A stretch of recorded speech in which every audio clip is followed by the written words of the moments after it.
Hey, Yule, tomorrow's the 14th. We should do a Valentine's Day episode tonight. Tonight? Yeah, because tomorrow's the 14th and it's going to be Valentine's Day. I lost my phone. I don't know what the date is. Are you sure it's the 14th? Yeah, today's the 13th. March 3rd.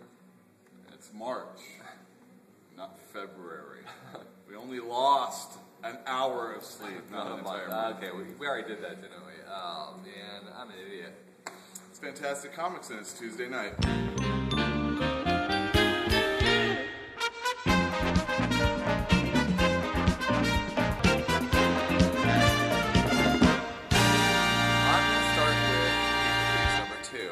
So, last we read, Redmond is the main character, and that's Cecilia, and they met, it talks about how they met, and the last thing, he's supposed to plan this big job. In the last page in the first issue, he said, I quit. So this is kind of like, they're like, what the hell, are you quitting? You're a thief, you can't quit, and it goes on from there, and it's really great. Nick Spencer's writing, it's Kirkman scripting, and Martin Brow is the artist, so I like it a lot. It's a caper kind of book, and I really enjoy that stuff. So pick it up. It's fantastic. Wow, one fantastic. Continuing with an Image theme, we have Saga. It is by Brian K. Vaughan and Fiona Staples. I'm going to try and get to a good page. So, there are Moonies, which are people that come from this moon on this planet, and then there's the people of the planet. Look at that guy, he has a television for a head. Anyway, we're following this couple that have just given, or the female has just given birth, and the story is being told in a flashback from the child's perspective as whatever age it has gotten to.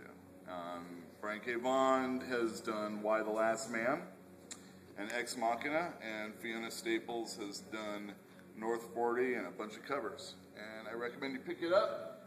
It should be the next big thing in comics this year. Jeff? All the way down here we have Conan #2 by Brian Wood and Becky Cloonan. So this is the Queen of the Black Coast, Part 2.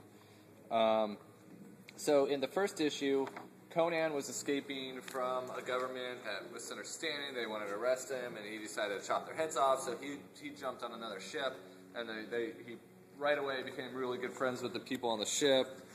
And they had a good old times. And they told him, "Oh, we can't sail over there. The Queen of the Black Coast is over there." And immediately he started having visions of this woman, and he convinced the crew to go seek her out. And in this one, he meets her for the first time. It's pretty awesome. It's awesome. Like, even if you don't read Conan, you should read this because it's great. Next, Yule. You ready? Yeah, I'm ready. I've got Batman and Robin #7. Look, it's the new DC logo. Anyway, in the last issue, we got a good, a really good scene between Batman and his son and the bad guy, Nobody. That's a pretty cool page. A little classic Batman looks.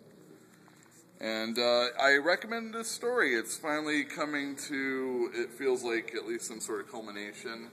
Nobody was the son of the guy that trained Batman in his early days before he became Batman.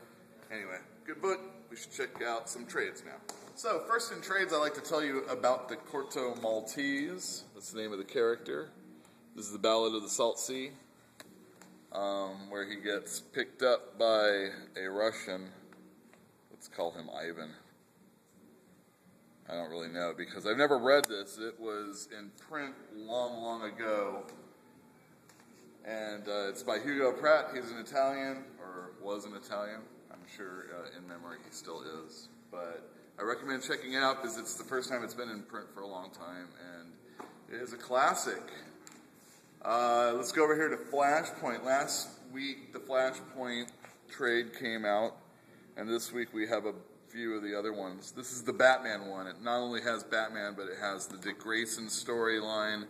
It also has some other ones that are pretty good. Oh, it has the Peter Milligan Shade the Changing Man storyline, which kind of goes in with Justice League Dark that's been going on. Anyway, the main story is written by Brian Azzarello and drawn by Eduardo Rizzo of 100 Bullets fame.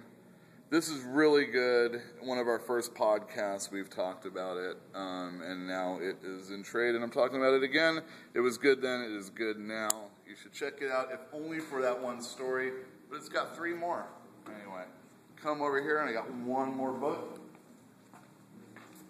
Uncanny X-Men was rebooted this year, or late last year, actually.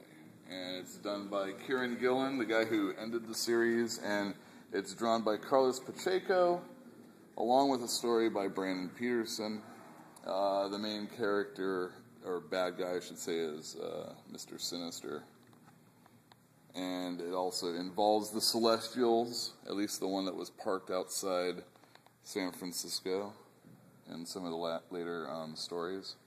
And then the last story by Brandon Peterson is about a phalanx that's still around. So that's pretty cool for those of you that like the X-Men from the 90s.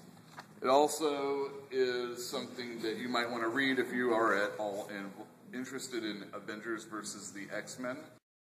Also, we're going to have our own brackets for Avengers versus X-Men that we have put in a sweet Snixteen. Or Snixteen, we couldn't decide what we wanted to call it. Anyway, tournament, kind of like the March Madness. We should have flyers out in the store to play, and we'll have voting online, like on Facebook, and everybody can participate in some way, just to get into the Avengers versus X-Men spirit. And don't forget that every Wednesday is New Comics.